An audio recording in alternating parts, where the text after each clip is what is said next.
making my way that night. Just like a jet plane, in and out of sight. I was hauling ass at 1,000,000 miles an hour, wondering how hard I'd hit. When they came into the station, they said I was bad beyond repair. But I got no qualms with my situation. Say, here I am. So say, Cherie, won't you dare to? Say, Cherie, won't you dare to? Say, Cherie.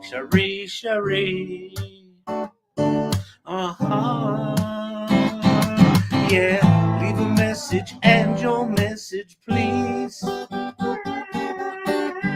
Take the time to want to satisfy me. Take all these old fantasies and send them care of me. Good evening, good people. What is happening? I am a little early, indeed. I was just sitting here. Champy was sitting here. We were thinking, should we go? What if we want to... You can make money with ChatGPT! No time like the present. But it's about time now. It's about time to get started.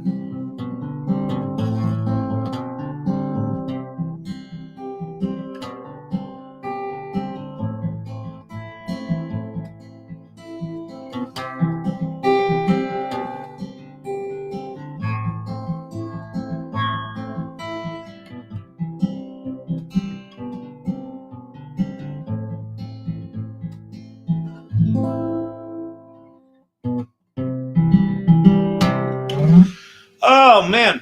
Hope you had a good weekend. Let me flip my little cameras here.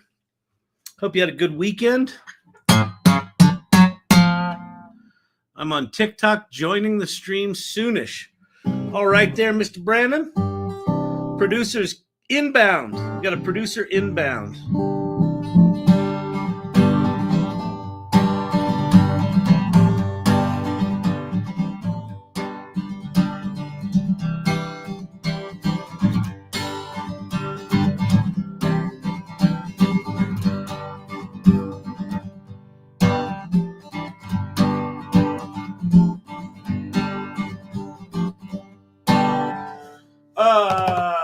What are we going to talk about?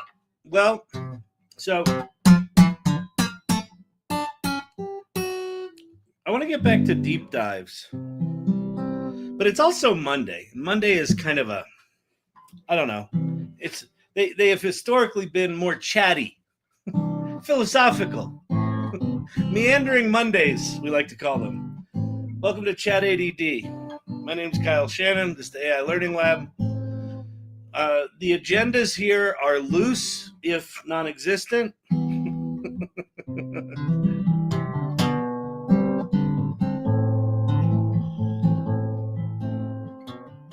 I had a couple of good conversations today, though, about this AI stuff. And I keep going back to, I just have this,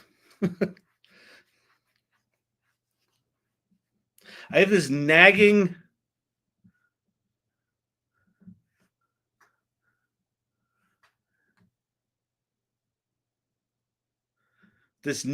gravity pulling me back toward talk about the future of work.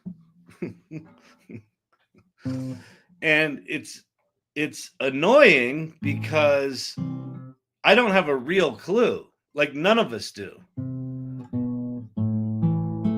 But I think I know what's going to be important. And what's going to be more important, what's going to be less important. And and I think some people are going to thrive and other people are going to struggle like hell. So I just thought it might be good to just kind of go back through some posts that I've done and just talk about what I think's coming and why. But I don't know. If you have questions about AI, you can pop them in the comments below. Meandering is also a nice choice. Very nice. Happy Monday, Valerie. Jeff Flanagan, what's happening? Seems excited about the topic. Future of work. And by work, part of it is work, what we do in exchange for money, which money is something that we exchange our time for, right? The definition of money that I learned from this book called Your Money or Your Life by Joe Dominguez. He basically said time is the one thing you can't get back.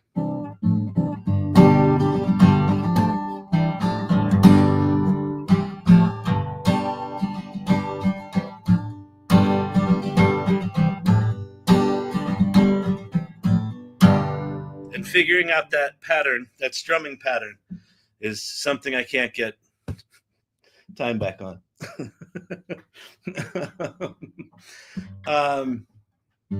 So if money is something that we exchange our time for, and in today's world, we have to do this thing called work to get that money.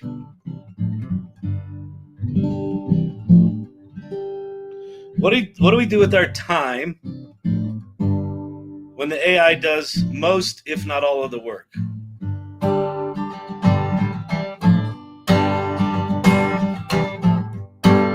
And there's a part of me that's like, but Kyle, that's like years away.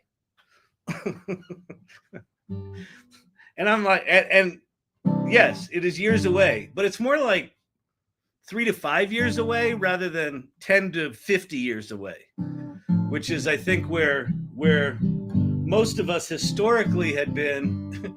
If you're of an age, like say, Gen X, Boomer, Elder Millennial, we were fairly confident we didn't really have to deal with this shit.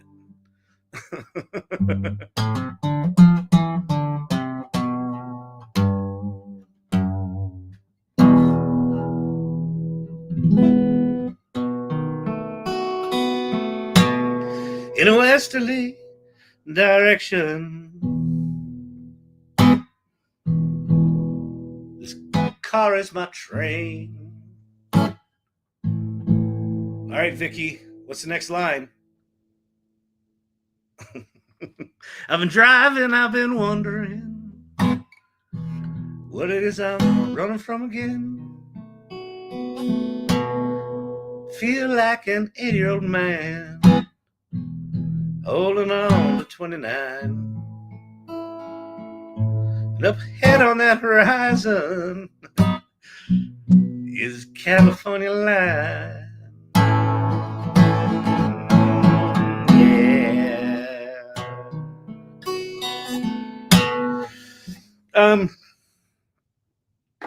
So what the fuck are we supposed to do?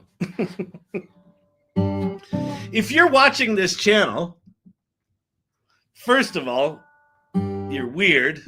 And sure, we've reframed weird as irregular, so you can call it irregular, but it's weird. You're early. No, I know it's late now, but you're early in the conversation with this AI. I was in the salon posting recipes. Very nice. Very nice. Love it. Jeff Flanagan put Mistral on his laptop. We'll talk a little bit about Mistral tonight, although I haven't played with it yet. I was big in Mistral was the big thing like a year ago. Then it just disappeared. And now it's back with a vengeance. Like all the open source models, they're a bit of a pain in the ass because you have to install them and figure shit out and sort through them yourself, which, engineering types like that. They like geeking out on that stuff. There's so much to keep up with, though, even with the non-open source stuff, that I have not prioritized that. But it does seem like Mistral's a pretty good, interesting thing to play with. Irregularly weird or weirdly irregular. I have found my people. Exactly. We're all a bunch of weirdos. Cheers to being weird or irregular. Yeah.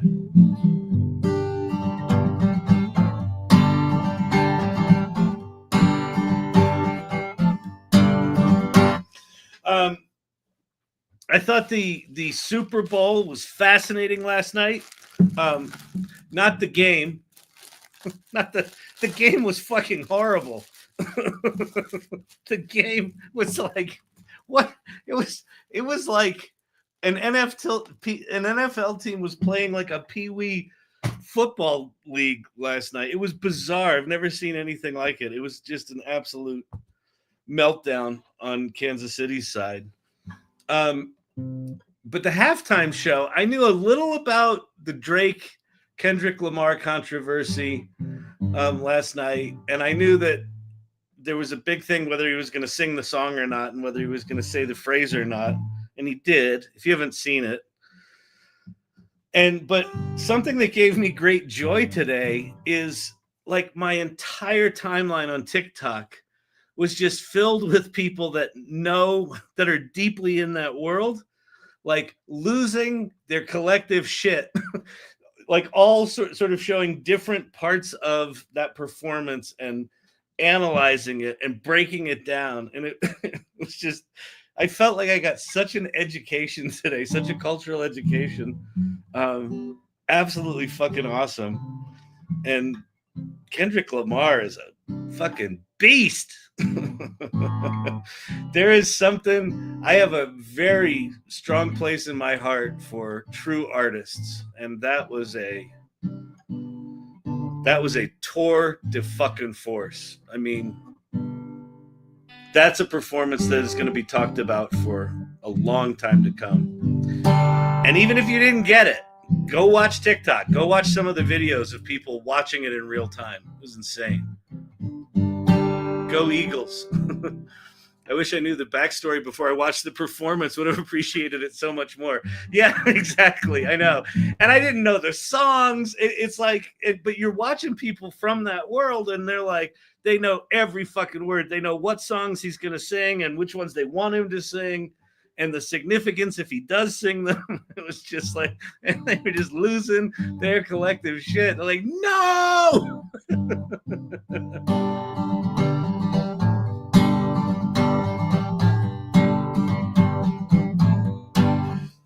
So that was pretty cool. And then we had a couple of, a couple of large language model companies blew $8 million on 60 seconds of commercials. Geminis were fairly straightforward. They were kind of like old Apple ads. Here's what it does. Here's the difference it's going to make in your life. Anthropics, I kind of missed, but I don't know really what it was, but I don't know what the fuck Anthropic is doing. Are they going to ever release anything again? And then OpenAI's commercial.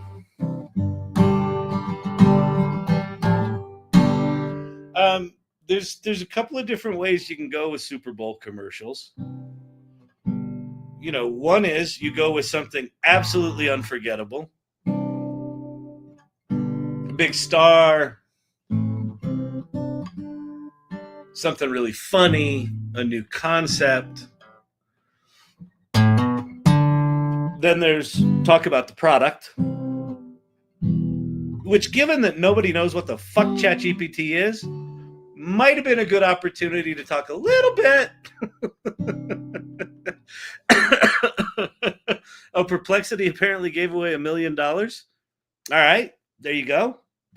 Perplexity giving away $1 million in the app. Oh, during the Super Bowl. There you have it. See, some sort of stunt like that would have made sense. But what OpenAI went with was a crazy ass animation that featured their dot. And it was like, when I first saw it, I'm like, oh, that's like the ChatGPT dot when you put it into voice mode. But then they made lots of dots, and then the dots started forming things, and I couldn't quite tell what the fuck the dots were forming until halfway through the commercial. And I was like, oh, it's human achievements. Okay. I'm like, but this, please tell me this isn't OpenAI. And it was. So they went for a branding play, right? Like the most famous branding play in the history of Super Bowl ads was the 1984 ad from Apple Computer, right? Directed by Ridley Scott, this woman running down the hallway throwing the sledgehammer at the 1984 dystopian future, which we now live in. Here we are. Did you see Kendrick's show?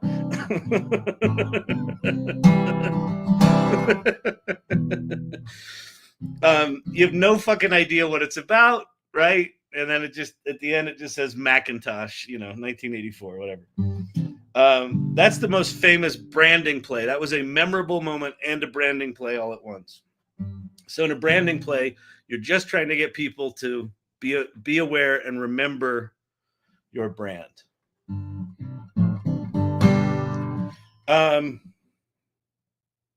So let me change my sharing here for a second.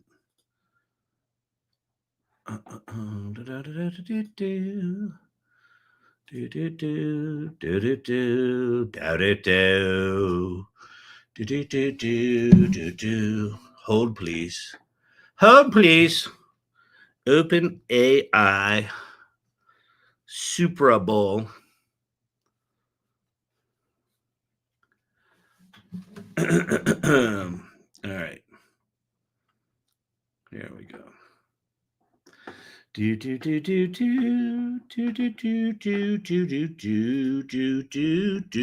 on YouTube. From Yahoo Finance, Elon Musk. Yeah, I'll get to that. That's a big story. I'll get to that in a second. Share screen, share X. All right, there we go. We got our producer in the house. Yo, Brandon was shaking. Big B in the house. All right. So let's. We are live on the TV, Bob. That's one small step for.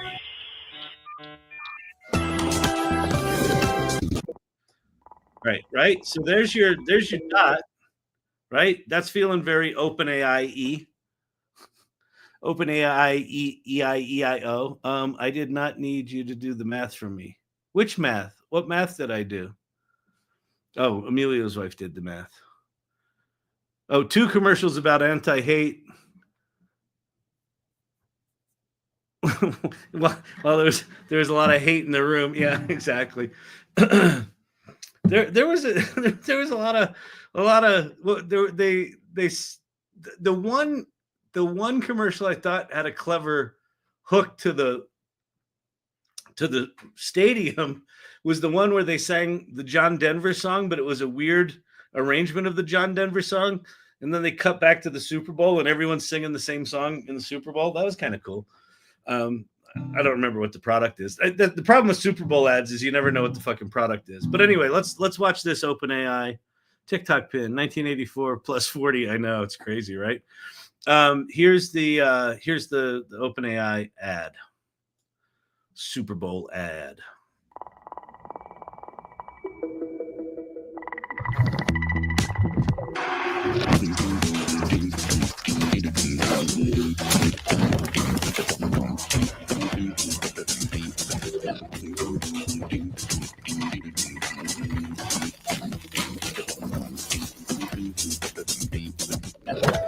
Let me go back here. Right here, this, when we're like, corn, we got horses, we got corn, we got wheat fields. At this point, I'm like, wait a minute, maybe this is a Monsanto ad. I'm like trying to think like, wait, what is this?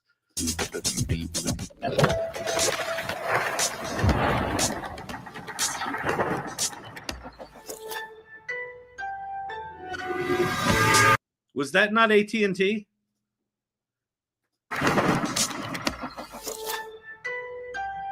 Right there, I'm like, oh, maybe this is an AT&T ad. We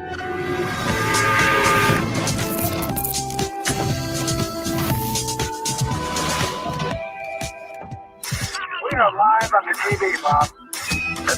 Right here, I started to get it. So the commercial changes right here. So it goes from everything's open and white right here. And then here it flips to a more photorealistic. This is like grayscale photorealistic stuff. And then there's that weird AT&T moment. But then there's this is now starting to feel like video. We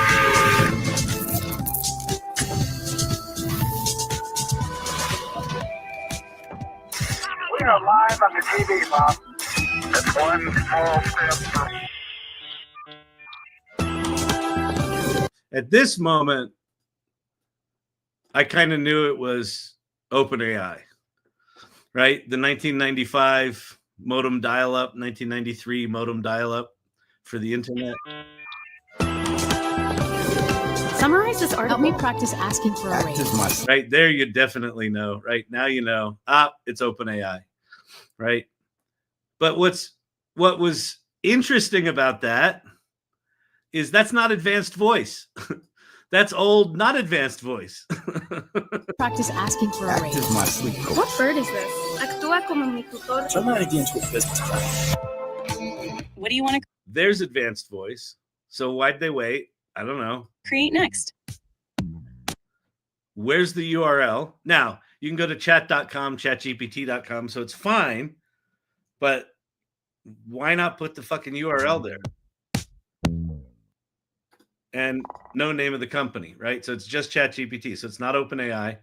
It's a ChatGPT ad with the OpenAI logo. How much are they paying you to air their commercial?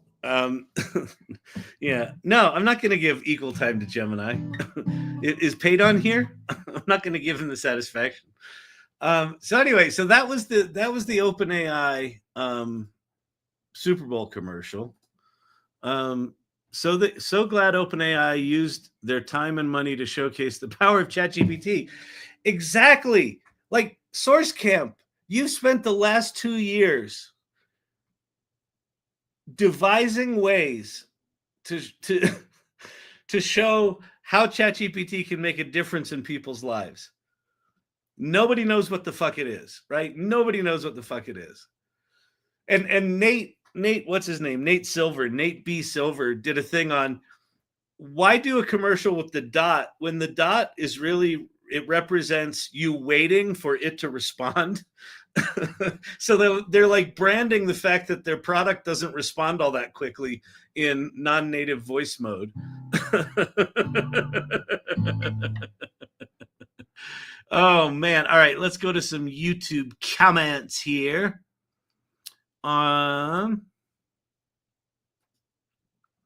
Facebook was very divided today over the halftime show. Of course, it was, but considering the fucking political climate we're in, of course it was divided. But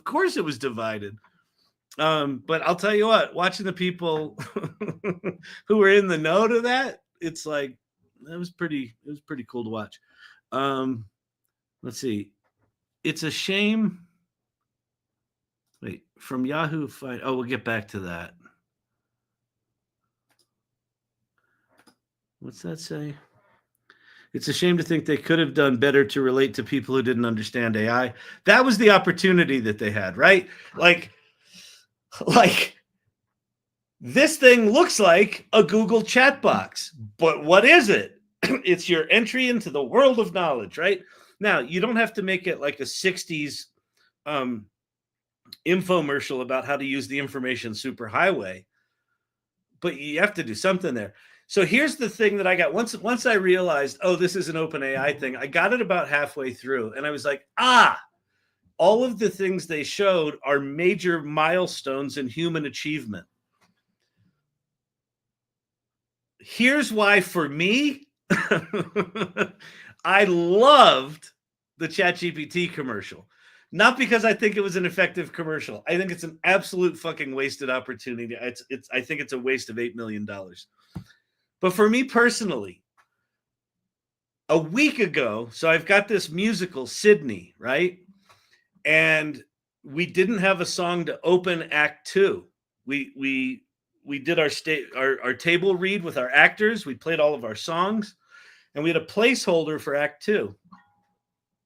And so we talked about it, and what we came up with is a concept that right now is called the Shoulder of Giants. And the opening of Act 2 of my musical is 5 different scientists from history coming forward to compare their big breakthrough with AI, right? So you have Newton, and you've got Marie Curie, and you've got Johannes Gutenberg, the Gutenberg Press, and you've got Alan Turing from the Turing test, where he basically says, you've finally done it, right? You know, I came up with the test, but you've actually done it. And then you end with Einstein. And so I've got, like, I had this idea of, you know, major milestones throughout history. And how I got this idea, I went into ChatGPT and I said, I think I was using the reasoning engine.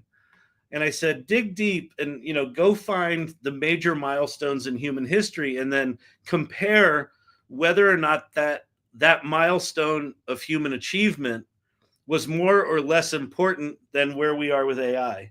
And it went through, and 20 out of 20 of them, it said AI was more important.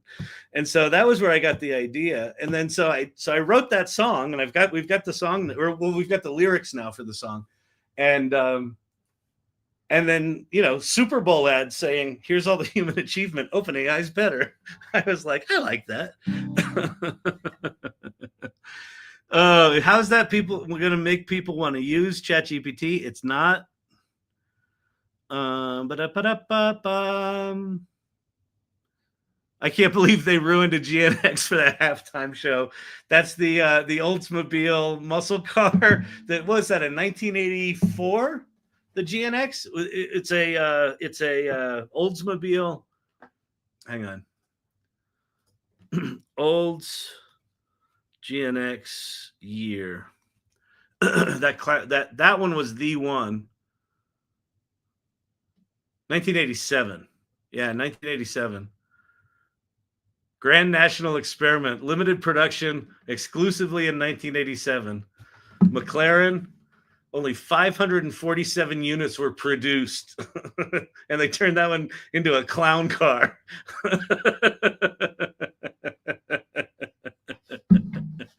Oh, that's pretty funny. Okay, on TikTok, even Kanye's ad had a call to action URL. Source camp. Please, OpenAI, let me handle your marketing. No shit. Emilio's wife, maybe the same people who named the versions of ChatGPT were responsible for the ad. Listen,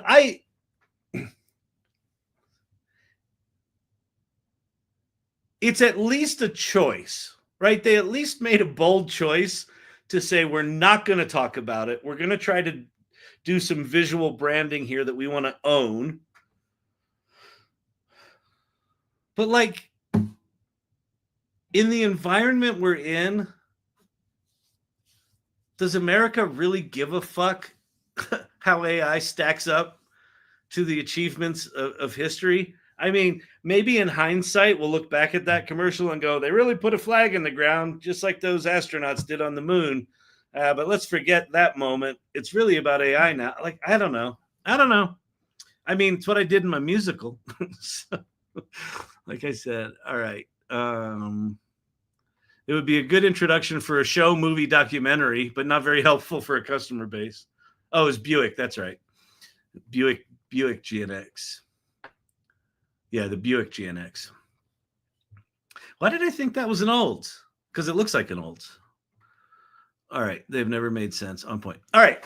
So anyway, so there was that. But, you know, listen, if you've got Perplexity giving away $1 million, Anthropic did an ad, Gemini did 2 ads, OpenAI did an ad. You had 5 Super Bowl commercials. talking about, plus you had some semi-related things like the T-Mobile Starlink thing was a pretty big announcement. Like the Starlink T-Mobile thing I thought was really interesting because it was like, hey, there's this big fucking crazy ass technology out there and you can now get it on your phone and you can get cell signal anywhere. Like that was kind of cool. That feels like something that OpenAI should have done. All right. One more on Spotlight. Let's see. That ad costs more than DeepSeek. Yeah, I don't buy that DeepSeek was only $6 million. It might have been. I don't buy it though. All right, so let's talk about this one. Elon Musk. Oh, Elon. They got. Oh, in case you were wondering, thank goodness. Turns out they got big balls security clearance for the NSA. He's a 19-year-old hacker named Big Balls and was just named senior advisor to the NSA. So he's going to have access to all of our data. So that's good. Good news there. So while Doge is in cleaning house in the government, Elon's apparently still running his other companies and picking a fight with Sam Altman. It might be time for Black Bar. I got Brandon in a smart ass mood tonight. I like it. He's peppy.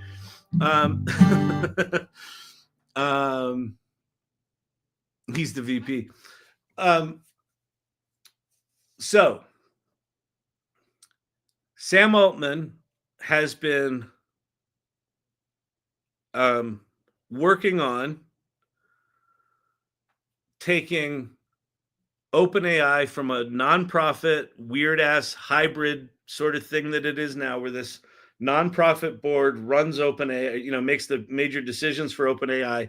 There's this quasi capped profit entity that it is now. He wants to flip that all to for profit and buy out the nonprofit. And apparently he offered them $40 million. And so what Elon Musk did today is he made an unsolicited offer to buy the assets of the nonprofit of OpenAI for $97.4 billion, which I suppose he just has laying around.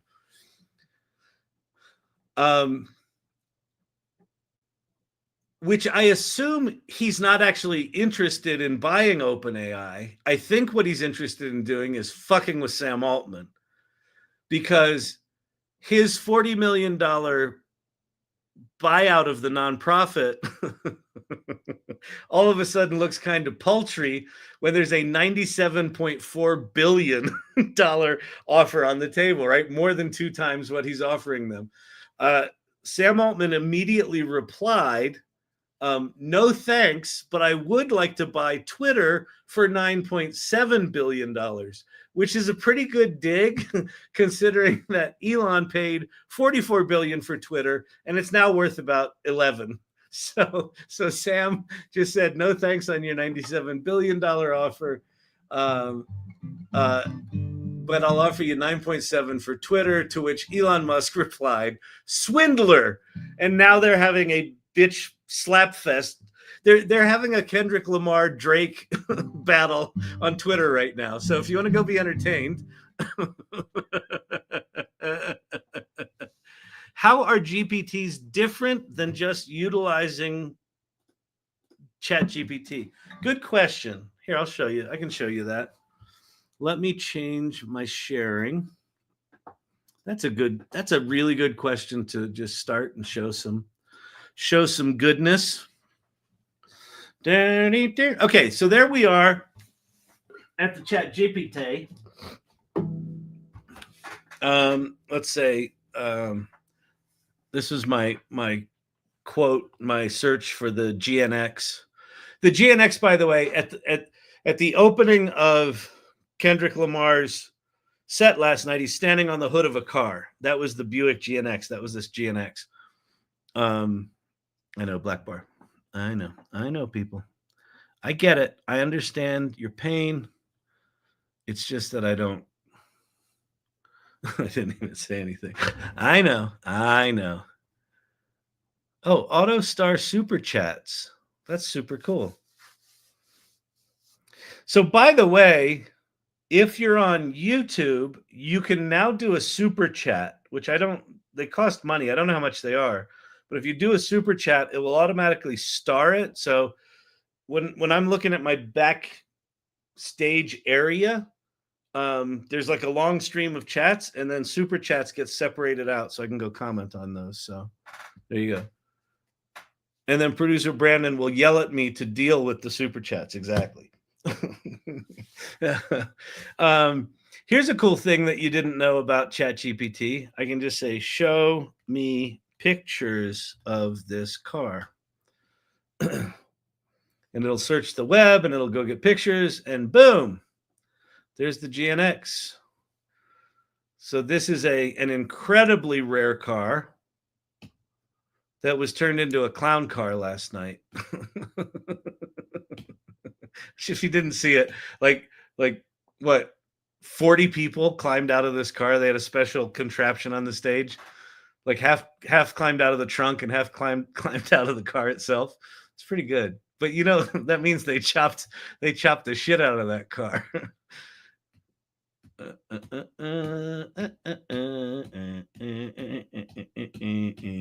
Okay, question. How are custom GPTs different than ChatGPT? Good question.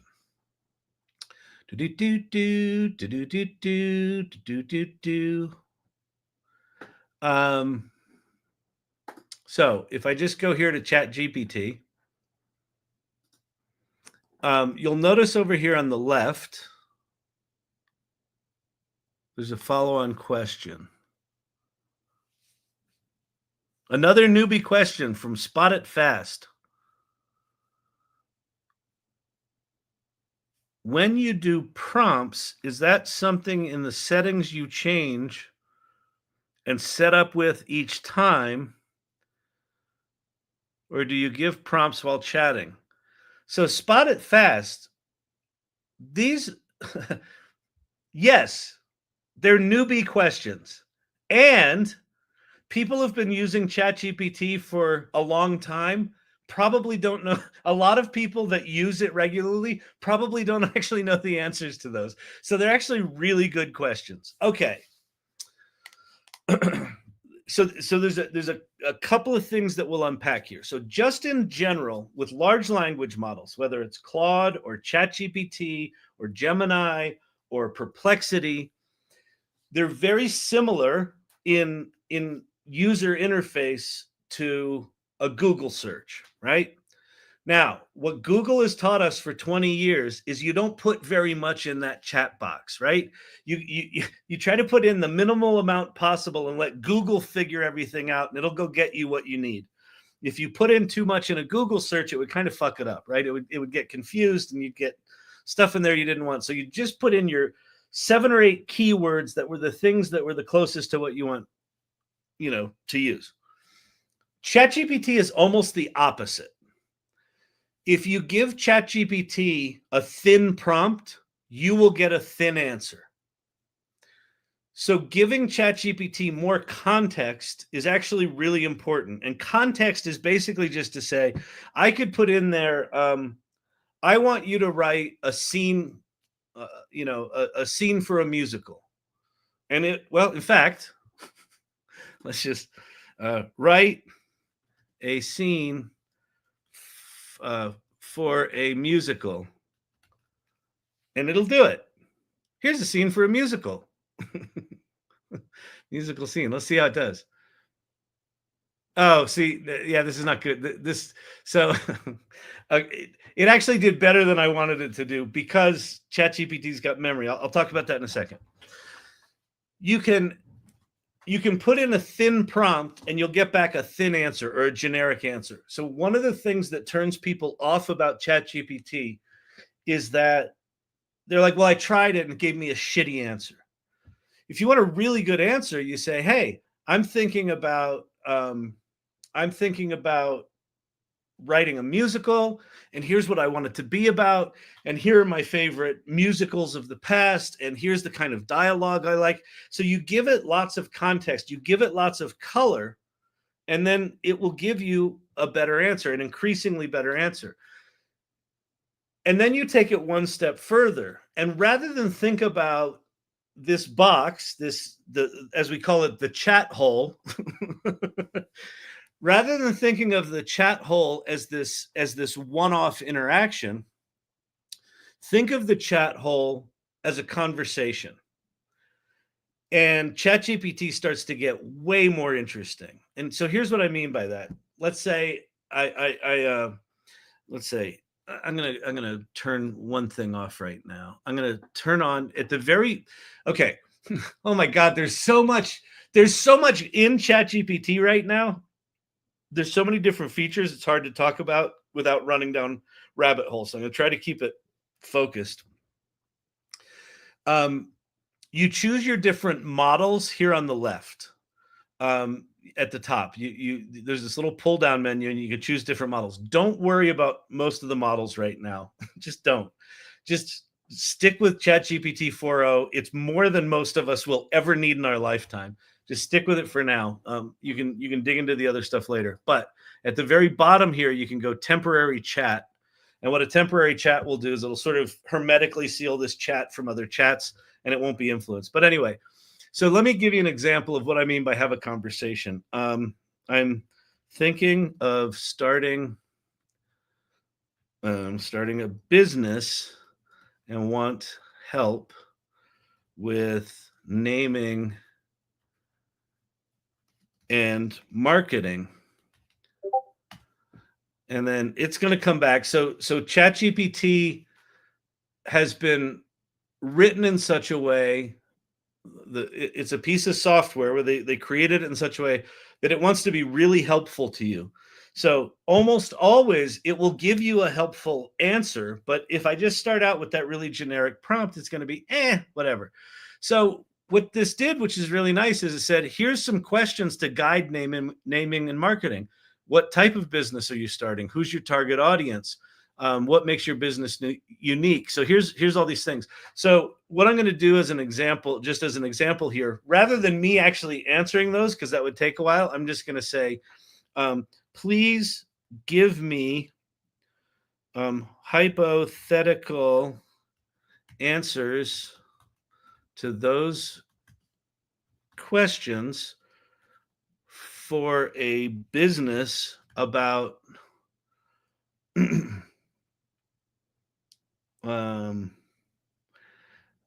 a hot air balloon drone delivery business. Okay, whatever. So you have your business idea, and then it's going to give you some questions to answer. And so now it's going to fill in those questions. So type of business, a futuristic, eco-friendly aerial delivery service that uses AI-powered hot air balloons and drones. And I'm going to, well, that's fine. Rural communities, event organizers, luxury brands, unique selling proposition gives me all that. Brand vibe, futuristic yet whimsical, naming ideas. So there it gave us a bunch of names. There's marketing strategy, strategic strategy. So now we've got a conversation going. I'm going to say, pick the top 3 names based on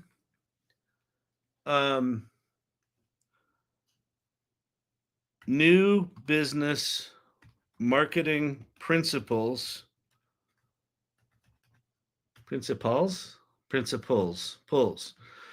New business marketing principles and why you selected them. So now it's going to take all of what it wrote there and it's going to give us 3 names. Nimbus Drop, which I hate. Sky Crate. We could go with Sky Crane. Zephyr Lift. Let's go with Sky Crate. All right. I like Sky Crate. Give me 20 tagline ideas.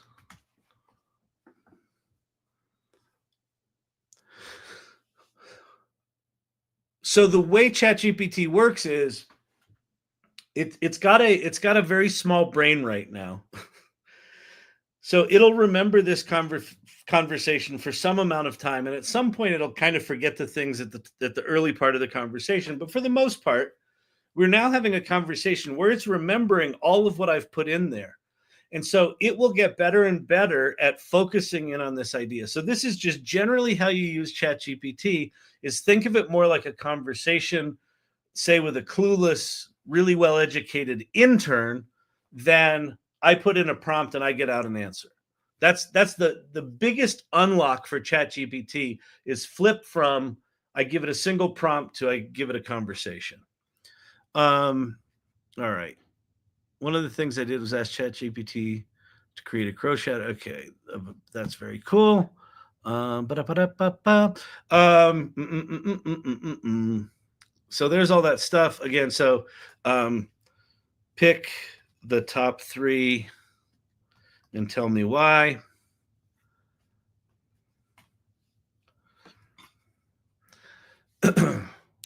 Your package delivered by the sky. That's horrible. Lifting packages, lowering carbon footprints. The future of logistics is up in the air. Number 3. 3 wins. Okay, now 3 wins. Now, write a creative brief for a brand mood board. So I can start to shift gears in this chat to narrow it down to specific things. And it knows what creative briefs are. I don't know why it's going full on emoji, but I think because I'm in a temporary chat, it's not using any of my things, which I'll show you in a second. And now I'm going to say, okay, make me a 16 by 9 mood board with a bunch of different logo options with name and tagline lockups. And I don't know if you knew this, but ChatGPT can make pitches.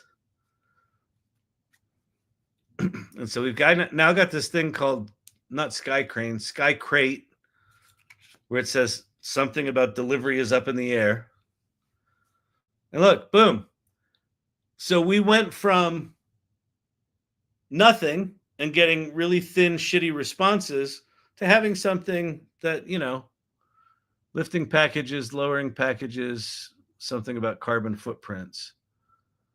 That was not the tagline I wanted. But anyway, whatever. It's not good at letters, but it at least gives us an idea. And, from here I could go, I could say, I hate the colors and styles, make it more graphical and abstract and vibrant. YouTube Spotlight. Okay, wait. So when people utilize it with wanting to be, let's just say, advisor, you just prompt it in the chat settings and utilize it more personally.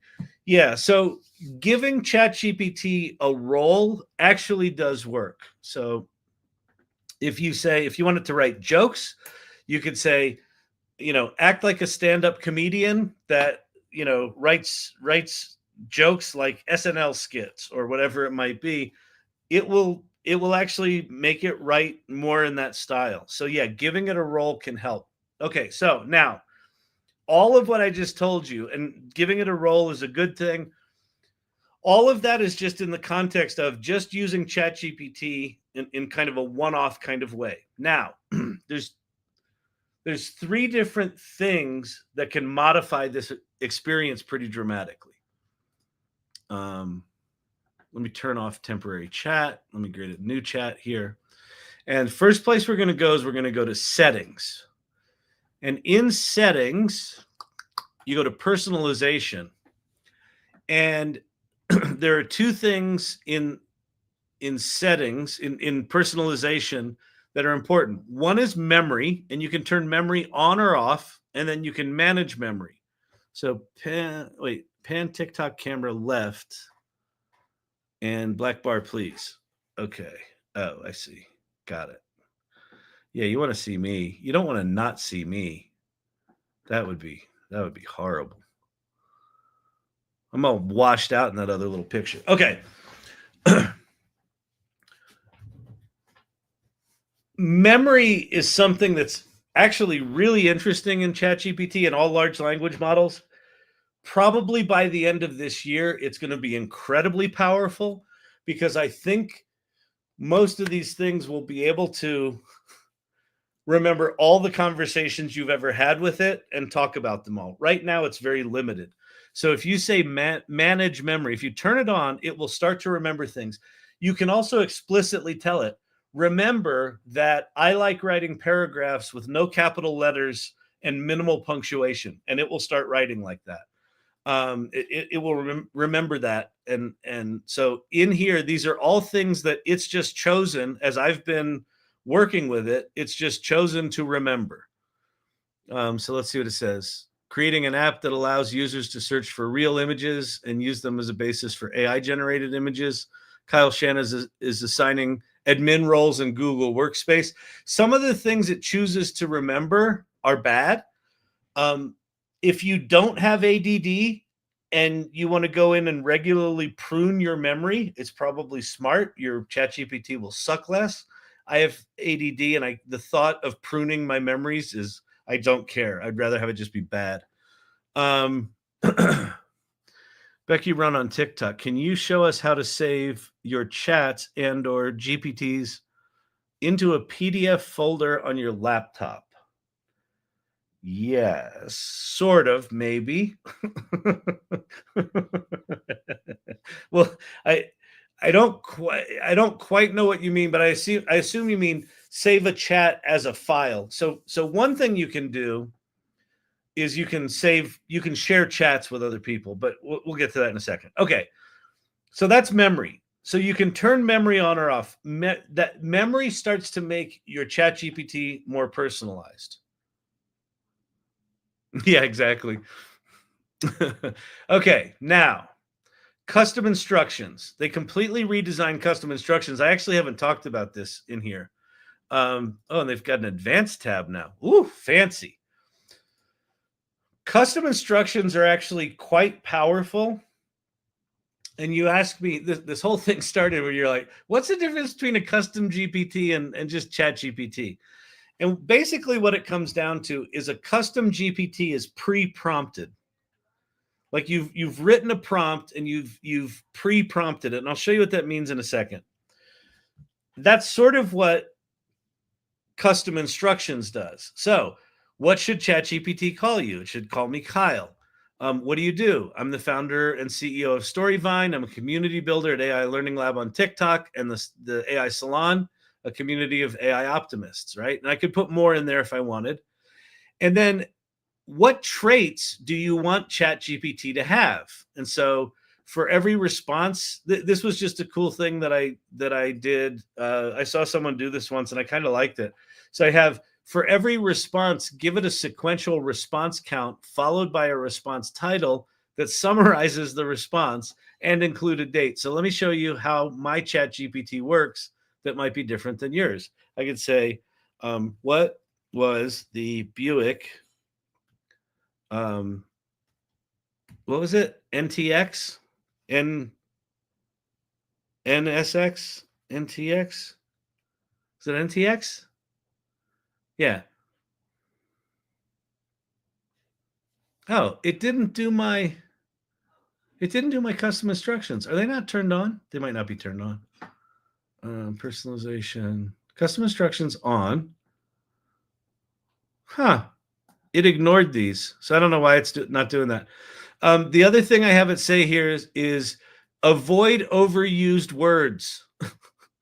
Delve, tapestry, vibrant, landscape, realm, embark. So have you ever noticed where ChatGPT's like, well, we're going to delve into the tapestry of the vibrant landscape in the realm of large language models. And you're like, Stop talking like a British documentary. Stop that. You can just tell it to stop that shit. Enable for new chats. I don't know why it's not behaving and doing that. GNX. Oh, why did it? Let's see. Oh, NTX. Oh, that's 49. Oh, that's funny. Buick GNX. Oh, Grand National Experimental.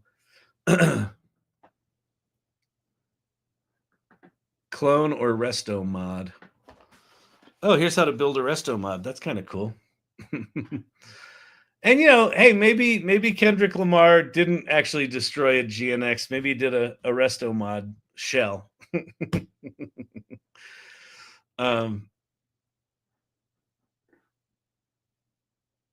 Yeah, this is really weird that it's doing all these emojis. that feels very not good.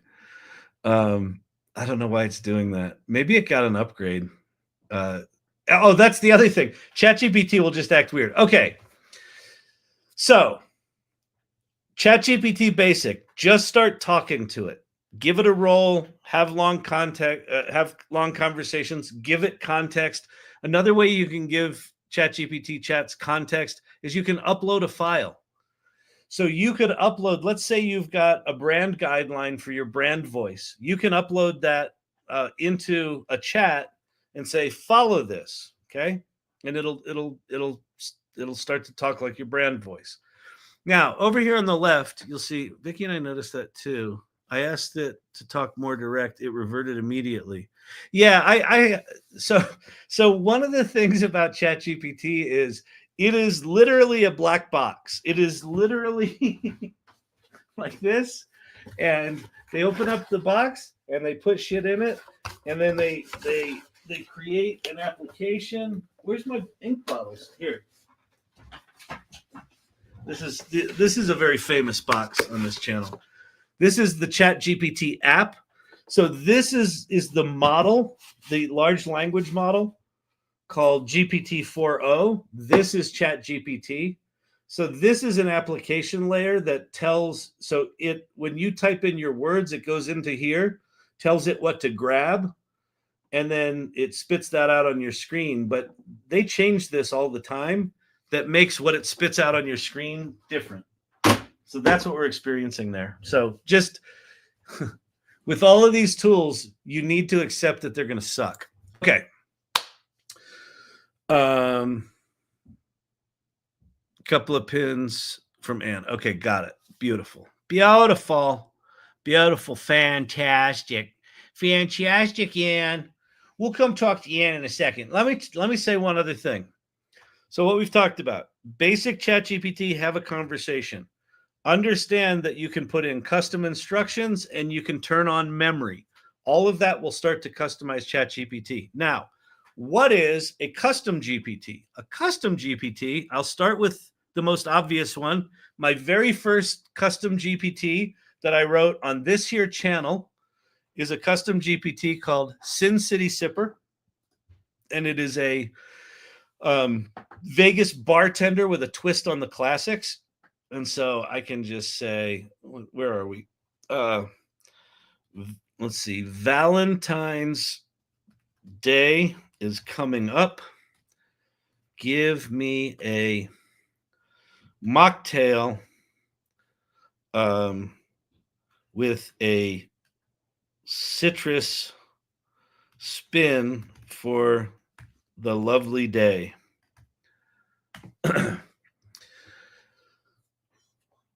Oh yeah, this is definitely adding more emojis. So the Red Velvet Kiss mocktail, a luscious, creamy, seductive, non-alcoholic treat reminiscent of a red velvet cake. And then it's putting in instructions here. Here's your ingredients. What's in this? Cranberry juice, coconut milk, interesting. Vanilla syrup, fresh lime juice, club soda, 2 to 3 fresh raspberries for garnish, shaved dark chocolate. Sounds delicious, actually. And then what this does, I wasn't able to make try again. It said its safety guidelines wouldn't let it make a red velvet kiss. Let's see if we can get one this time. Try again. Change your prompt so it doesn't violate your stupid guidelines. These things are annoying because they have safety guidelines in them, and sometimes you want to do perfectly reasonable stuff and it won't let you. Whatever.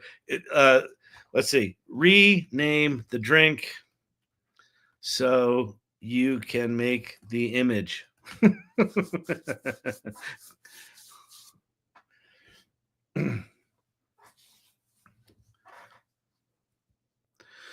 So this thing, Sin City Sipper, has been, so there, it finally made one, has been pre-prompted to automatically make an image, to know how to write, cocktail recipes and come up with them, and to give them a Vegas twist. So how does it know that? So if I go in here under Sin City Sipper, because I created it, I can go edit it so I can show you underneath the hood. So if I click on the configure tab here, there's the little icon for it. It's called Sin City Sipper. Here's the description. And then here's the prompt. This is what makes this thing do its thing. As the Sin City Sipper, your role will be to be a virtual mixologist with a flair for classic cocktails with a Vegas twist. Engage users with your encyclopedic drink knowledge, right? So here's giving it a role, giving it context, telling it's got encyclopedic drink knowledge. Now, you're like, well, how does it know all the drinks? Well, think about it. Every cocktail book from the Shakespeare's days, to modern times are out on the internet somewhere, right? There's articles. Every article that's ever had a drink in it is out there. So the internet knows how to make all the drinks. So you can just assume the internet knows shit like that, right? You give it sharp humor and a personalized touch to determine their mixology skill level, right? Important. Each recipe you create should be put in a new canvas. It doesn't follow that for some reason. You have an additional behavior. Whenever you provide a tailored recipe, you will automatically generate an image of the drink. The image should represent the final drink. Next to the glass is a coaster with the name of the drink, and I put name in brackets, and large letters that say by Sin City Sipper. Do not put the letters on the glass. It still puts the letters on the glass. Now, you might be looking at these instructions and you're like, well, couldn't you just write all those instructions in ChatGPT? You could, but if you've got some kind of special knowledge, like one of the other things you can do is you can upload files. Oh, DALL-E image generation was turned off. They have fucked some things up in ChatGPT. Let me just tell you that right now. It's not making canvases because that was turned off. Huh. Wild. Wild. Something's up. But anyway, that's neither here nor there. You could upload files. So let's say you have a particular, I don't know, consulting methodology. You could create a custom GPT where you upload your PDF of your custom consulting methodology, and your ChatGPT, your custom GPT would start behaving, using that knowledge. So it's really quite a powerful thing. I am a little shocked that they didn't retain my settings, and I'm that's making me think that all of my GPTs now need to be fixed. Spent all their money on a Super Bowl ad, and got rid of the GPT, the custom GPT product person. View the custom GPT. All right, let's try this again. Let's say, make me a Super Bowl whiskey cocktail for the KC Chiefs to drown their sorrows.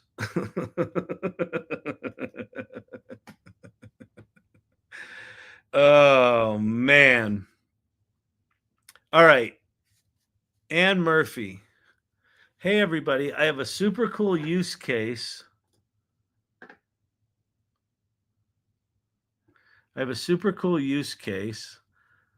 Helpful for all kids with the flu. Let's see. My dear son has the same flu everyone has. Missed school. Textbook is subpar, total racket. Took a pic of the textbook pages, uploaded to ChatGPT, gave it a roll, asked for a slightly better textbook lesson. That's a really good use case. Yeah, you can take a picture of anything, and let me. I got to get my my iPad. I'll show it to you. When you have advanced voice, you can turn on the camera and just aim it at shit and then have a conversation with it and it'll just talk. Let's see. May this drink go down. Let's see. Make the image or the image.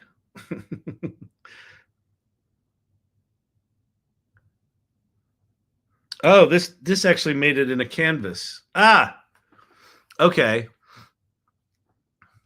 Okay, so here's a whole nother thing. So now that I have Canvas turned on and I have images turned on, it actually worked.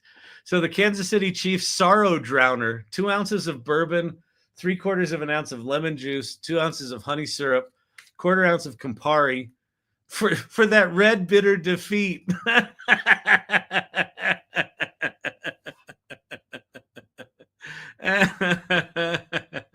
That's awesome. Bitters, tears in liquid form, club soda to lighten the mood if possible. And look, it said Simpari instead of Campari.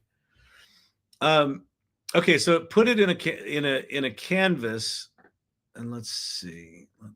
That allows me to share. Or can I? I don't fucking know. All right. I hope that helps. Because now I want to get to the question of how do you start to save shit in ChatGPT out into the world, right? Like save it as a PDF or save it as a doc. I need to figure out how to turn off Canvas. Yeah, well, exactly. Well, it shouldn't just automatically throw shit in Canvas source camp, but you can turn it off at the custom GPT level, but that's weird. That's weird that it's doing that. Okay, let's create a new chat. I have crowdsourced doc of all the overused words. Let me know if you want. Yeah, Anne, would you, what's the easiest way to share that? If it's like a Google Doc and it's publicly accessible, maybe you could just share that over on the Irregulars channel and I'll tell people how to get there. That would be cool. Okay, so Irregulars channel. What the hell am I talking about? So if you don't know that company or that community, the AI Salon, you should know about it. Go to the salon.ai. Oh, SourceCamp says ChatGPT does just automatically throw shit in Canvas. Yeah, ChatGPT's acting weird. They're doing something. I promise you what's happening right now is there's some update coming in the next 3 weeks. When ChatGPT starts to get weird, they're working on something. If it gets slow and breaks, that means they've got servers down. This weirdness I have a feeling they're experimenting with some shit. So, and whatever they're experimenting with, I don't like it. For Jason, it's working fine. Lori Druskin, totally agree. It's a sign that something's happening. I wonder if AGI is closer than we think. If AGI includes that many emojis, I'm going to stick with my old shitty brain. Okay, go to the salon.ai, click on join our community, and that's going to take you over here to the AI Salon. And it'll land you on a welcome page. There's a nice welcome video from myself and Leah Faston, who I created this with. There's a little thing about the journey to AI readiness. There's even the 5 stages of AI adoption, which I want to talk about tonight.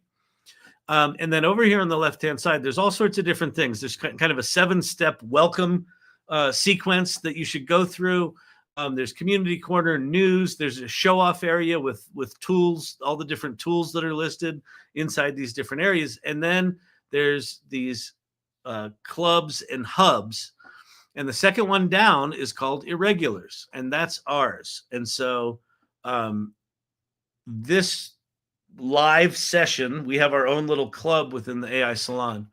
So, Anne, if you wouldn't mind, go upload your cool set of words that ChatGPT uses too much to hear, and then people can add that to their custom instructions. That would be super cool. Thank you.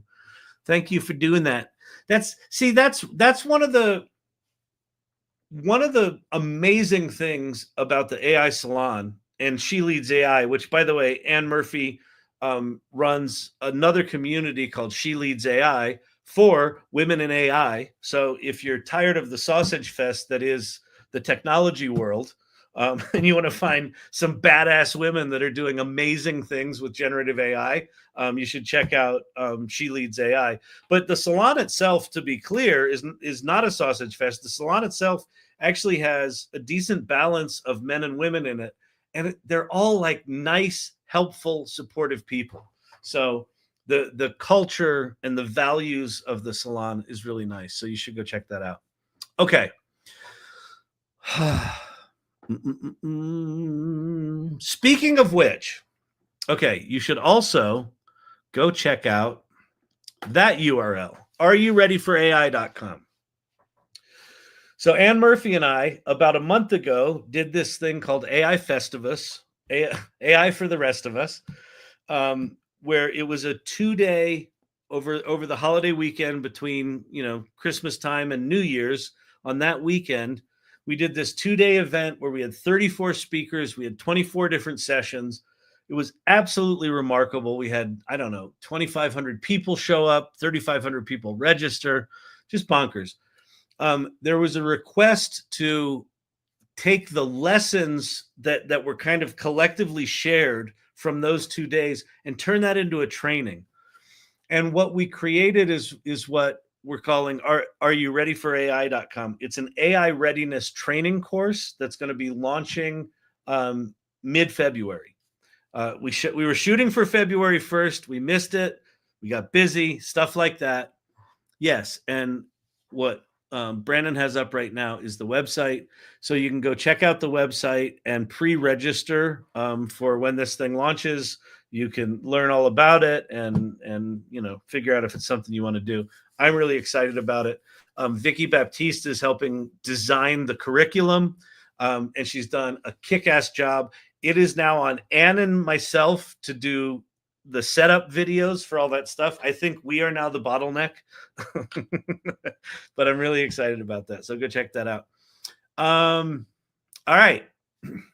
So let me take a breath for a minute. I feel like I just emerged out of you asked a very simple question, which you called a noob question, but it was a more advanced question. As you saw, it's actually a really big answer to how the fuck do you use ChatGPT? You didn't say that. That's what I said. So thank you, Spot It, for the question. Spot It Fast. Good name, by the way. Becky Rue, export to PDFs was on deck. Oh, yeah. So, okay. So in general, the way I do stuff with ChatGPT is probably not the best way to do it. Let me go find some.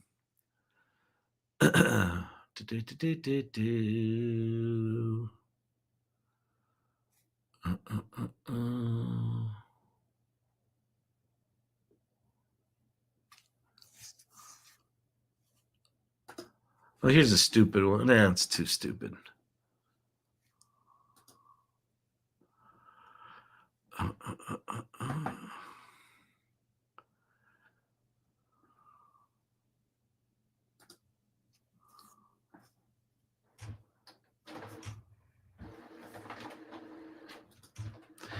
Okay.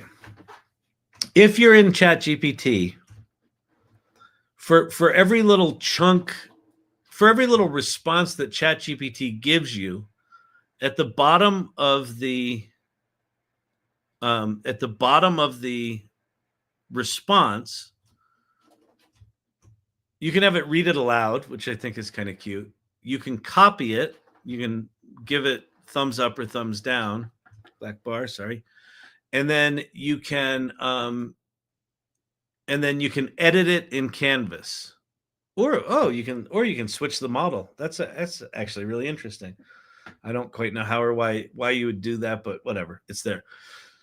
So a way you can do this is you can just say copy, and you'll notice in this response there's some things that are bolded, there's some things that are italicized. So if I copy this and I just go and create a new docs.google.com. Come on. And just say paste, there's the output, right? So I can now save this. I can now download this as a PDF. And then you would just save this just like you save any other Google Doc. You could do a similar paste into Word. There's in ChatGPT now, there's this new thing called a canvas, which is actually kind of slick. So historically, what you would have to do is ChatGPT would vomit out some answers. And what I would do is copy and paste different versions of what it vomited out, and I'd put them over into a Word doc, and then I would end up with this Frankenstein document that was actually a real fucking nightmare, right? So what you can do in ChatGPT now is you can, in these little things, you can say edit in Canvas. And you'll notice now I've got two panes. The one on the left is, this is my chat window. And the one on the right, this is the the canvas. And the canvas is now editable. So I could say, let me not highlight anything. I'm just going to go over here on the left-hand side and say, please give me a title for this document.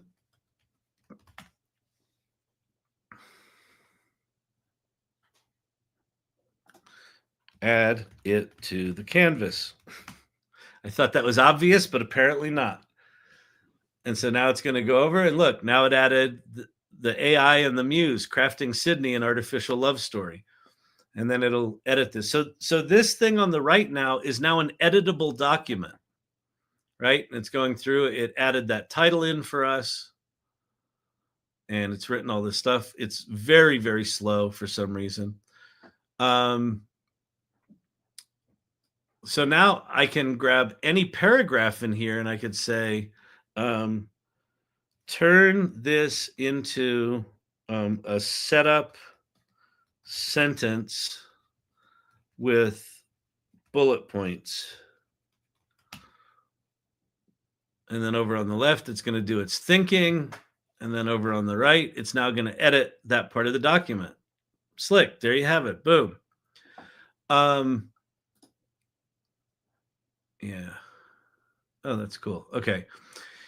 You can also, if you have not, the only way you figure this shit out is to use these tools and smash your head against a fucking wall.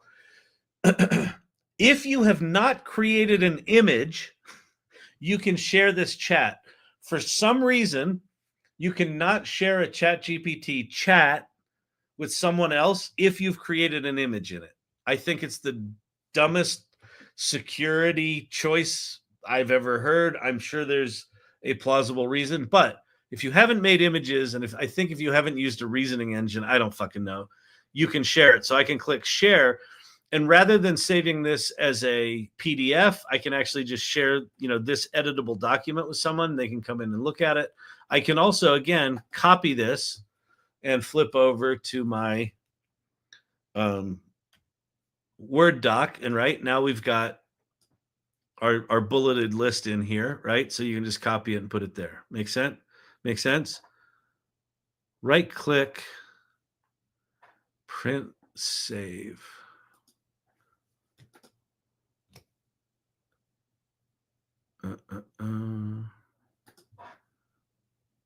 Save to PDF is also an option. On a PC, maybe. Fucking PC people. On a Mac, it's not. Let's see. Print. Open in reading mode. Services. No, I got nothing. Right click, print, click print. Yeah. So I could go right click, print, and then here I could do save as PDF. Yeah. See, now we're getting into how to use your computer territory. All right, I gotta jump up because this was a very a question that it has a very simple answer if you're looking for it. So if you right click, you're one click away. If you right click on it and say print, Okay. and then change your printer instead of going to the Canon. No. Right No, click on print. but you've got to have it selected right now. No, Now, just oh, yeah. okay. Yeah, change Save to it. save as PDF, and Yeah, then you can just save your entire export as PDF. but that's, to be clear, that's not a ChatGPT feature. That's part of the, in this case, OS X operating system or Windows, right? Sure. I suppose you could also ask ChatGPT if it could export the conversation as a PDF. Oh yeah, we can probably do that. Let's try that. Turn this canvas into a downloadable. See, Becky, you thought this was a simple question. Downloadable PDF. It might, yeah, analyzing. So what it's doing right now, when it says analyzing, it's this thing called code interpreter where it's writing and executing its own Python code. So it's calling a library, a PDF library in Python, and writing this this thing as a document, and then saving it out as a Python file. So if you see it say this thing analyzing, it errored out the first time. You can click that little down arrow and it'll show you what it's actually doing. It's kind of slick. And for whatever reason, it's erroring out, but that's another way to do it. Also, Pate's here if you wanted to talk about the Google stuff. Hey, Pate, what's happening? All right. Fantastic. All right, let's get off ChatGPT. How to. If you're new here, and if you're new to this large language model stuff, and if the last, what's that been, 45 minutes of me answering a very simple question of what's the difference between a custom GPT and just normal ChatGPT, to a tool, all of these large language models are getting increasingly sophisticated. They all have all sorts of features, some of which are super amazing, some of which are like, wait, why is that there? It's like all software. These things are starting to get bloated with features that it's not clear how you use them, why you use them, things like that. In fact, the fact that we've got all these different models, right? ChatGPT 4.0, ChatGPT 4.0 with scheduled tasks, which is actually really fucking cool. But why do I need to know the difference between those two? 0.1 uses advanced reasoning. 0.3 mini, 0.3 mini high, 0.1 pro. Oh, wait, but there's more. GPT 4.0 mini, GPT 4. Why do I, as an end user of a consumer level product, need to even know that this shit is available?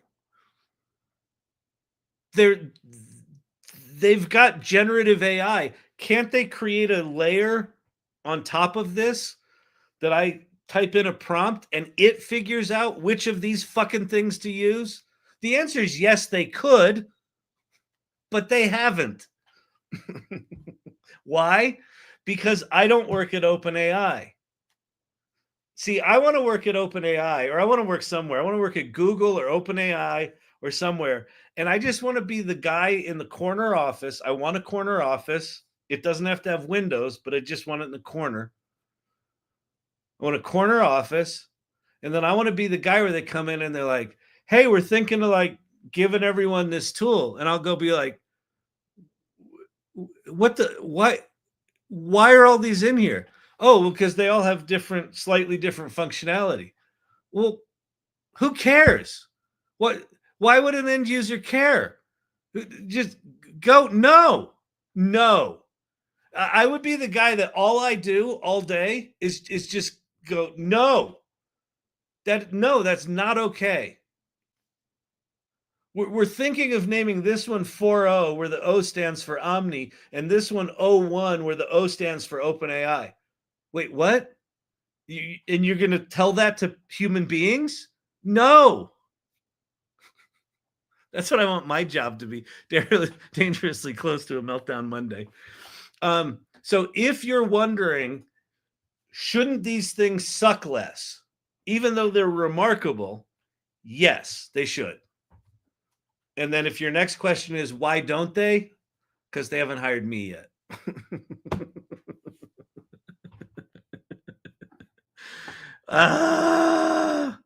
Archetypal architect. You should be able to right click in the canvas bar in the chat hole and save as PDF. Yeah, I don't care. Just copy and paste. Copy it. Yeah. Yes, you can. Thanks. I shouldn't. None of this stuff is stuff I should ever have to think about. But it's just where we are. All right. All right. What else are we going to talk about? TikTok pin. Max Force. Wrong. There are different models because it would be too expensive for everyone to use the best. Well, no. I mean, sure. That's why there's GPT 4.0 and GPT 4.0 mini. But if they really wanted people to use GPT 4.0 mini, they would have put it up here, right? So that's clearly a less important model. But the reasoning models, there are 4 reasoning models. These are fundamentally different tools than GPT 4.0. But if you're just a basic ChatGPT user, how would you even fucking know? Uses advanced reasoning. What does that mean? What does that mean to a human being? Doesn't mean anything. O3 Mini, it's good at fast reasoning. Okay. Mini High, great at coding and logic. Okay. O1 Pro mode, best at reasoning. So O1 uses advanced reasoning. O1 Pro mode, best at reasoning. Why do I need to use all these? Why are they presented to me? Why do I need to, why is that on me? I'm not a developer. The whole fucking thing, the whole reason, now we're getting into Meltdown Mondays. The whole reason ChatGPT went from 0 to 100 million users in 6 weeks. 6 weeks. Was because when they launched it, you didn't have to choose a model. There was one model. It was ChatGPT 3.5. We didn't even know what it was called until they released 4. And then they gave you 3.5 and 4. Right?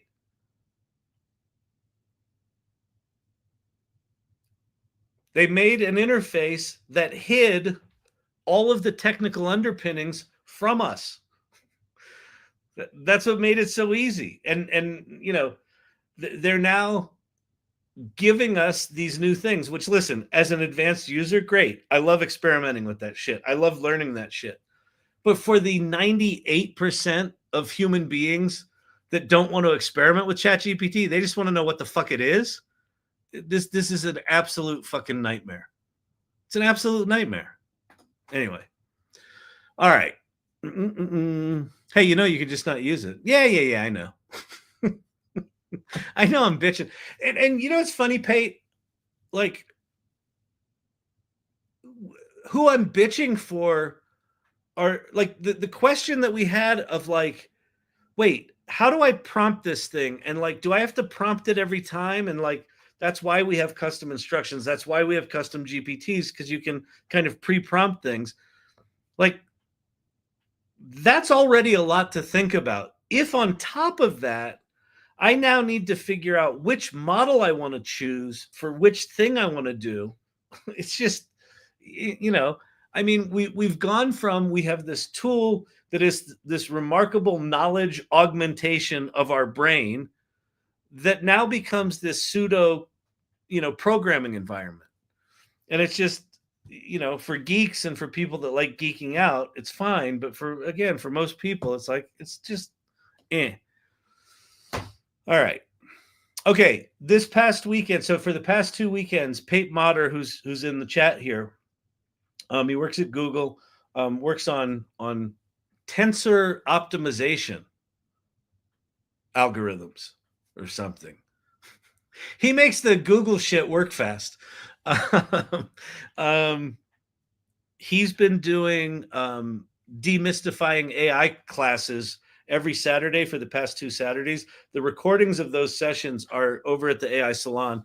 If you go into the clubs area, you'll see Mechanics Guild with Pate, or AI Mechanics. I think Club now it's called instead of Guild. With Pate, you'll see that in there, and the recordings are in there, so you should go check those out. There's definitely still a disconnect between AI and users, no doubt. But it moves so fast, it's hard. Yeah, I get it. I mean, the actual answer to why there's all these models is because OpenAI keeps creating different versions of models that are all really good and do slightly different things. And they haven't quite decided what of these they want to roll into a final product, right? So I would much rather them give us the tools than not. But at the same time, it would sure be nice if they did like wouldn't it be nice if you could just flip, if this thing here was automatic mode and manual mode, and automatic mode, you don't see any of the models. Automatic mode, it just chooses the model for you, and maybe it gives you some dialogues of why it chose a model, and then you could put it into manual mode, and it gives you access to all these where you can manually choose these, right? That's a relatively straightforward solution that just hasn't been prioritized because everyone's moving so fast. So anyway, that's my 2 cents on that. I don't want to reason so much. Yeah, I know. Same way. From 4.0 to 03 is insane. From 4.0 to 01 to 03, you're like, where's 02? Well, that was someone else's trademark. Really? Really? Why not call the reasoning model like ChatGPT R? There's ChatGPT, that's your normal ChatGPT, and ChatGPT R, which sounds like a race car. Oh, I'm going to use GPTR, and it's the R is for reasoning. Like it's like that. I can't. Oh my God. All right. Well, I haven't even started on what I wanted to talk about. DeepSeek has it figured out. Yeah, but they're just, so DeepSeek is just sort of coming out. They're sort of jumping. They basically took they probably took, espionage, grabbed, raw models from ChatGPT and trained their model on that, or at a minimum use ChatGPT to train up their model. And then they're just sort of coming out of the gate with one model and sort of jumping, or they have two, right? They have I don't know, 3. But they just haven't been in the game long enough to have 8 different models in their ChatGPT thing yet. So anyway. All right. I want to talk about, what do I want to talk about? I think this is worth talking about. How many folks do we have in here? Got 56 there. We've got about the same amount in TikTok and in whatever you call it. YouTube. Interesting. Mistral. It's the same 56 people. Yeah, exactly. Exactly. There's a new model out called Mistral that's not new. Well, it's a new version from them. Mistral's been around for a while. They were kind of the darlings of the open source scene for about 2 or 3 months, which is a pretty long run, but that was about a year ago. And they just came out with a new one. So recently we've had DeepSeek, which cost the stock market $1.2 trillion in value on one day. Then 2 days later, Alibaba came out with Qwen, QWEN. So if you go to chat.qwenlm for language model.ai, I think. All these URLs. I'm so done with non.com URLs. Chat.qwenlm.ai. Yeah, that's right. That'll take you to this thing. Does Mistral have one of these things? Is it like chat.mistral.com? That would be nice. Probably not. Oh, Mistral. Damn you. Chat.mistral.ai. It is .ai. Okay. Accept and continue. LeChat. Ask LeChat.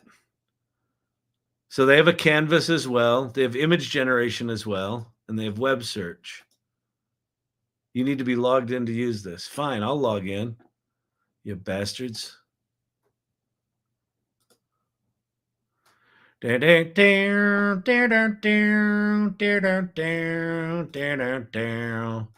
generation. Let's do 70s. Muscle car. Resto mod in an abandoned factory. I wonder what model they're using under here, or if this is a multimodal model. That's not bad. I've seen shittier generations by far. That's pretty slick. All right. Not great with the letters. Let's try to do we'll do it. Let me do a canvas here. Let me get rid of image generation. Do we do new chat? We'll do canvas. Write me a sonnet about muscle cars.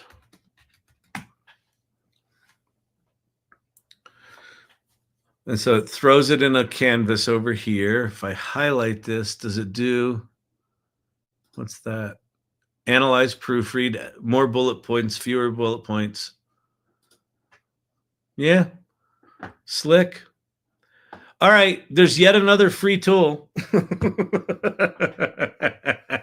Okay, this is a really good, all right, let me go back to my fat face.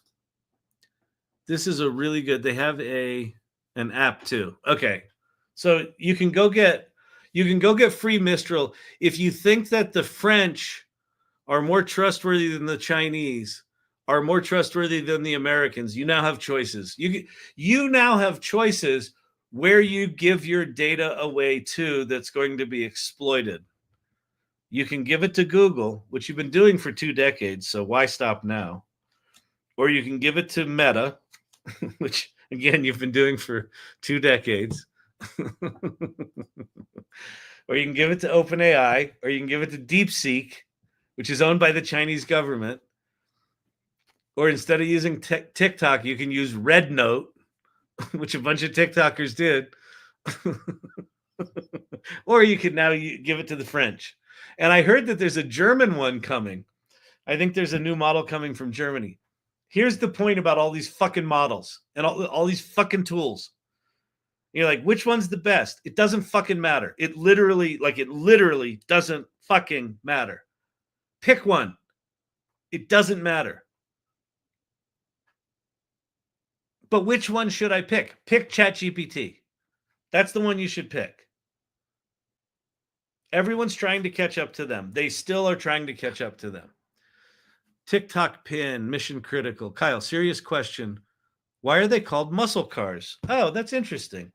Let's go ask ChatGPT that. Well, so in the 60s, So in 1964, they came out with the Mustang, and the Mustang just had a design that looked strong. Like, so I'm talking out of my ass right now because I know some of this history, but ChatGPT is going to know all this. But part of it came out of racing. So you had like 24 Hours of Le Mans. You had, if you've seen the movie, what the fuck's it called, with Matt Damon, where he plays the Carroll Shelby, working for Ford, where they go after, they create the GT40. Yeah, I'll ask ChatGPT. Oh, you know what we'll do? We'll use deep research for this. This will be good. All right. Oh, the name of the movie. Yeah. Name of Shelby movie with Matt Damon.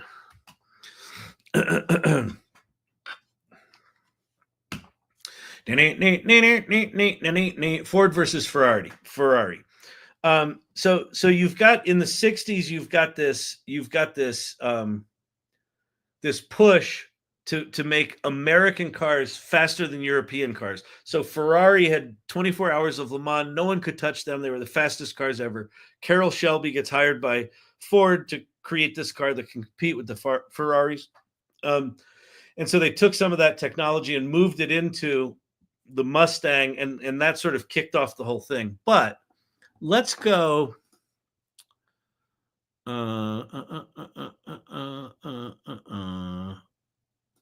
Where's deep research?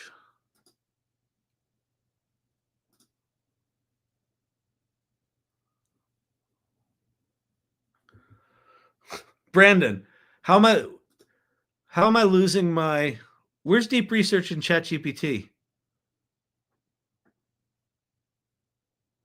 Is it O1 Pro?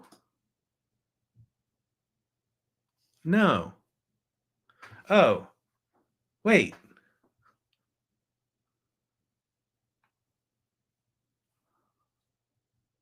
O3 Mini High? No.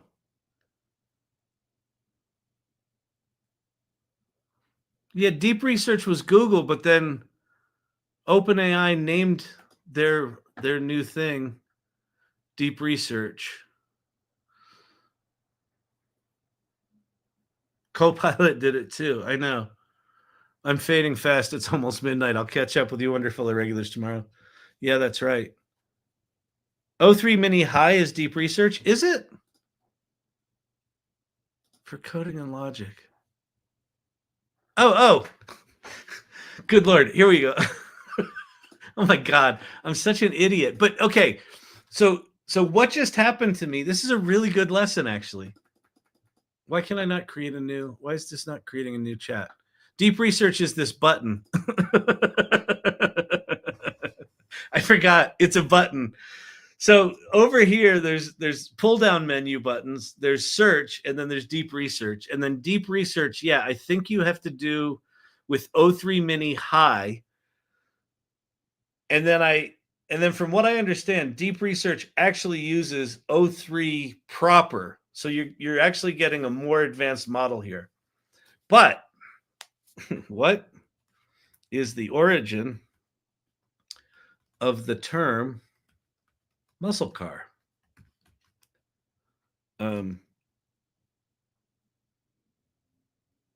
Give me good details, good stories, and make the report entertaining as if a non-boring person would be interested in it. Okay, there you go. I can't believe I forgot where deep research was. It's sitting right there as a button. But there's a really good example of there's just too much crap. I mean, it's my job. Well, it's my self-assigned job to be on top of this shit. Okay, and then I'd love to, Chris. Do you want to focus on specific eras? Yes, 60s, like 60s to 70s. Would you like stories about key figures, brands, or legendary models? You choose the focus. Should it include cultural impact? Definitely cultural impact. And then, do you want humorous, dramatic, or more journalistic tone? Let's just go dramatic with a sense of humor. So it's nice that you give it a goal and then it asks clarifying questions. And so now it says starting research, Pate Pin. Okay, fun fact: the first muscle cars were made at what did that say? From real muscles. That's true. That's true. Where do you think the term horsepower comes from? What's cool about this, I can click on this research thing, and I can either look at the sources that it's finding or the activity. This deep research tool, as far as I know, is only available in the $200 a month ChatGPT Pro subscription, which I have. It is a quite remarkable tool. So it's, right now it's exploring Wikipedia. It's got one source. It's going to go out and basically find a bunch of sources for all this stuff, read them all, and then compile it. What you're looking at over here, this activity, this is its chain of thought, what's called chain of thought reasoning, where it's prompting itself. So what we're actually watching here is an autonomous agent. We're going to hear more and more about those throughout this year. But basically, it goes out, finds a website, reads it, takes what it learns there, and then gives itself a new prompt, right? So piecing together the report's narrative style. So basically, it figured out what it wanted to do, searched for the origin of the term muscle car. I'm walking through Wikipedia, a forum, and various websites to understand the origin and history, noting sources like Deal Honda and History Channel for more insights. Look, I'm curious to see the breadth of topics on Wikipedia. I'm piecing together the birth of muscle car terms. So it's reading Wikipedia. Now it's at English Stack Exchange, tracing the term muscle car from January 1964 Popular Mechanics. So I wasn't too far off, right? Considering shooting stars, broken lenses. So anyway, it'll just go, right? It's found 8 sources so far, so it's off doing its thing. All right, if there was a Pate Pin there, it's gone now. It can search for up to 30 minutes. Yep, it can. For some reason, I have it in my head.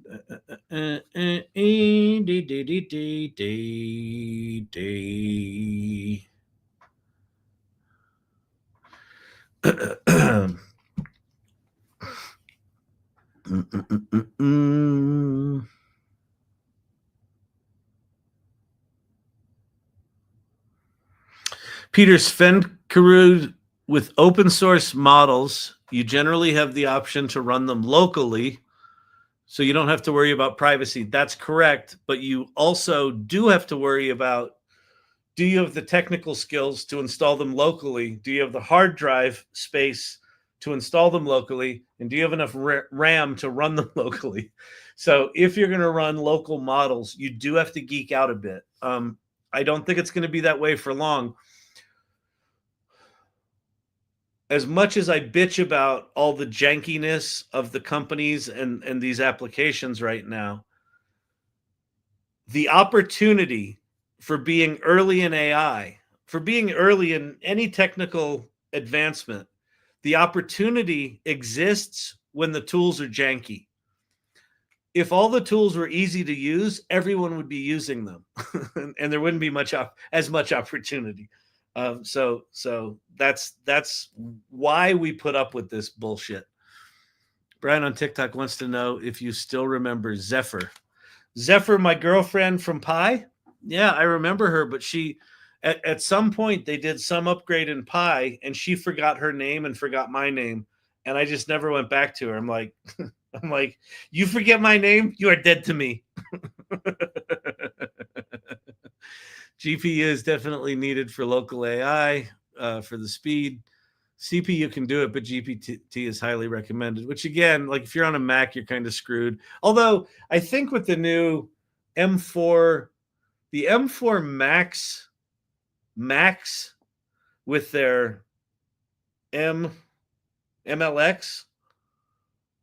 So Apple came up with a new framework called MLX that basically navigates between CPU and GPU and RAM. I think like it makes them all sort of interchangeable as far as I understand it.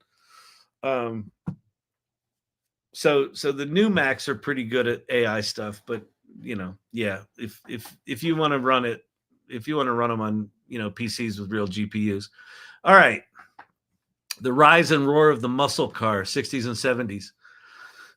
Imagine it's the mid-60s. The air is thick with the smell of burning rubber. Teenagers are slicked back hair. Okay, let's see.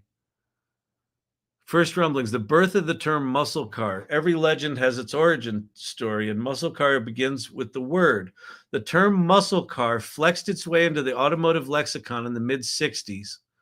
Car magazines first started tossing around the catchy label in 1965 to describe Detroit's new breed of street fighters.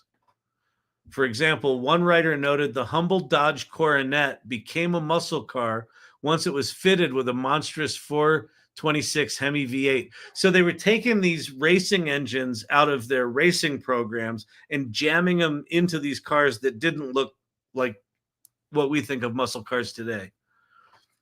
So they called them sleepers. Like they would go drag race these things.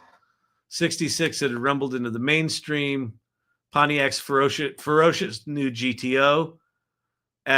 So Pontiac marketed it, our muscle car, with all the would-be tigers in its wake. In short, muscle car became the perfect nickname. The idea of a muscle car was brewing before the name as far back as 1949. So yeah, but mid-60s is when it started, and like late 60s, like the golden era of muscle cars was late 60s, early 70s. Once you get to 1974 and there was the gas crisis and automakers were sort of forced to make smaller, less gas guzzling engines, that killed the muscle car era. So it's a tight, like 65 to 73, probably 72, 73 is really the era. And you've got some blips that return, but that was the era. That wasn't all the cool stuff.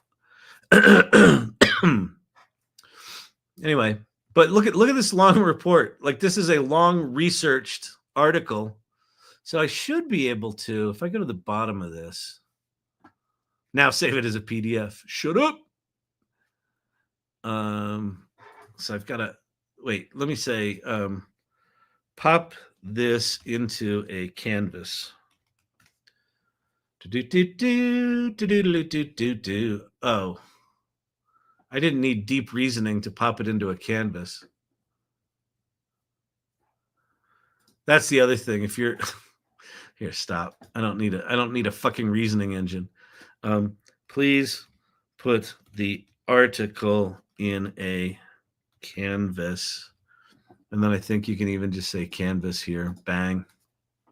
Bang. All right. So there's our canvas. /canvas. Yeah, you can do that as well. All right. I'm on the plus plan and max out every day, considering pro. Oh, interesting, Cam. Interesting. Do you know that you can execute custom GPTs for dual user setup and easily switch between them both? I know. Dual user setup. You mean Teams? I don't know quite what you're talking about, Drew, but yeah, that sounds cool. $100 a month. There's a time. Your daily limit. Let's see. Time check. Yeah. All right. I can't believe how slow writing stuff into Canvas is. Canvas is a pretty slick tool, but it is janky as shit. Half the time it can't remember it. Like you highlight text and say fix this, and it's like, I don't know what text you're talking about. It's just a janky mess. Oh, look, here's the Legends of Asphalt, the iconic cars, the Pontiac GTO 64 to 70, Mustang 64.5 to 73, Camaro 67 to 73, Charger 66 to 74, and the Roadrunner 68 to 74. Yeah, there's your biggies. Those are your biggies. I've placed your entertaining and dramatic muscle car article over here. All right. I thought it was longer than that. Whatever. Doesn't fucking matter. All right. And then if I go copy, I guess I could go select all. I'll do Brandon's thing. Go to print, go to save as PDF, save. The muscle car origins explained, save. I don't know where I just saved it. Go to my Finder. There we go. Look, I've got a PDF right on my desktop. And it's well researched and everything. Yay, you did it. All right. Canvas is 100% annoying. It really is. It really is. I heard the deep research option will next come to the ChatGPT Plus users looking forward. Yeah, I think deep research is really quite impressive, especially if you do things like more substantive than look for the origin of muscle car. That was kind of a thin research project, but okay. Let me get this on out of here. I did not get to what I wanted to talk about tonight, so maybe I'll do that tomorrow. Maybe I'll actually think about what I want to talk about instead of winging it. But if you all show up with a good, interesting question, I am going to answer it. So that's what happened tonight. All right. Go check out the AI Salon if you haven't. If you're on YouTube, or if you're not on YouTube and you haven't subscribed, please subscribe and please watch some of the back videos there. I've got to keep our watch hours up to maintain our commercial viability as a business entity. It was tough to get there, and we got to maintain it. So until we grow the channel a bit more, just any watching you can do on the YouTube channel would be good. Oh yeah, the other thing is you can now subscribe to the YouTube channel. Like again, I've got subscriptions on TikTok, and I now have also paid subscriptions on YouTube. You don't have to do both, but if you want to support the channel and you want to do it on YouTube rather than here, it gives you some perks. They're listed in there what they are. Brandon and I haven't spent a bunch of time refining those yet, so it's raw and early, but if you want to support the channel, you can. I think that's about it. Happy Monday. Hope you had a good weekend. Hope you had fun tonight. Hope you learned something. And I will see you tomorrow. Tomorrow's a normal Tuesday, so we should be right on time, 8 p.m. Mountain Time. And yeah, let's get on out of here. All right. Peace out. I will see you all later. All right.